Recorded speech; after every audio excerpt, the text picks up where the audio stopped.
చాలామందికి మానసిక ఒత్తిడులు ఎక్కువగా ఉంటున్నాయి. మానసిక ఒత్తిడి కారణంగా వివిధ రకాల డిసీజెస్ ఎక్కువగా వస్తున్నాయి. వాటిల్లో కామన్‌గా ఈ మెటబాలిక్ డిసీజెస్ ఎక్కువగా గమనిస్తున్నాం. అయితే ఈ మెటబాలిక్ డిసీజెస్‌కి మూల కారణం ఏందంటే స్ట్రెస్. రెండోది ఇన్‌యాక్టివిటీ. మరి వీటిల్ని అవాయిడ్ చేయాలంటే పెట్ యానిమల్స్ మీద మనం ఒక్కసారి ఫోకస్ చేసుకోవాలి. ఎందుకు ఇది ఇంపార్టెంట్ అంటే ఎవరికైతే విపరీతమైన మానసిక ఒత్తిడి ఉంటుందో, ఎవరికైతే స్లీప్ డిజార్డర్స్ ఉంటాయో, ఎవరికైతే ఉబ్బకాయం ఉంటుందో వీళ్ళందరిలో మనం గమనించింది ఏంటంటే శాస్త్రపరంగా మాట్లాడుతున్నాను. గమనించింది ఏంటంటే వీళ్ళకి మూడ్ ఎన్లైట్మెంట్, యాక్టివిటీ ఇంప్రూవ్ చేసుకోవడం, స్లీప్ ఇంప్రూవైజ్ చేయడం ఇవన్నీ సైంటిఫిక్ నిర్ధారణతో తెలిసారు. ఇంకొక ఏరియా ఏంటంటే ఎప్పుడైతే పెట్ యానిమల్స్ ఉంటాయో మనము వాటి మీద కాస్త ఇంట్రెస్ట్ డైవర్ట్ చేసి దాంతోపాటు ఆడుకోవడం, దాంతోపాటు తిరగడం, దాంతోపాటు బయటకు వెళ్ళడం ఇవన్నీ జరిగినప్పుడు ఇది అన్నీ మ్యాండేటరీ థింగ్స్ అండి. మీలో కొన్ని హార్మోనల్ చేంజెస్ వస్తాయి. దీన్ని ఎండార్ఫిన్స్ అంటారు. అంటే satisfying brain hormones.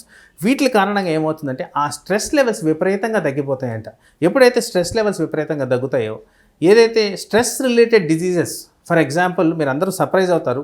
Stress related disease అనగానే diabetes number 1, blood pressure number 2, sleep disorder number 3, obstructive sleep apnea ఇలాంటివి చాలా రిలేటెడ్ ఉన్నాయండి ఈ మానసిక ఒత్తిడి. ఇవన్నీ కూడా కంట్రోల్లోకి వస్తాయి.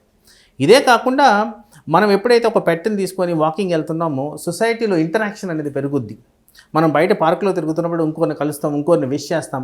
ఈ విధంగా సోషల్ ఇంటరాక్షన్ కారణంగా ఒక సైంటిఫిక్ డేటా ఏదైతే గమనించారో పెద్దవాళ్ళల్లో లైఫ్ స్పాన్ పెరుగుతుంది, పెద్దవాళ్ళల్లో డిసీజెస్ తగ్గుతున్నాయి, పెద్దవాళ్ళల్లో ఆరోగ్య సమస్యలు తక్కువగా ఉంటున్నాయి, ఉన్న సమస్యలు కంట్రోల్ అవుతున్నాయని కూడా గమనించారు.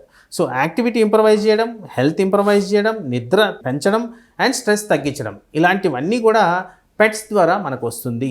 సో అందుకోసం ఒకవేళ మనకు మానసిక ఒత్తిడి ఉండి మనము మందులు కారణంగా కాకుండా న్యాచురల్ పద్ధతుల్లో మనం క్లియర్ చేసుకోవాలంటే పెట్స్ని పెంచుకుంటే ఈజీగా ఈ సీరియస్ మెటబాలిక్ డిసీజెస్ అవాయిడ్ చేస్తూ దీర్ఘకాలంలో సమస్యలు రాకుండా కాపాడుకోవచ్చు.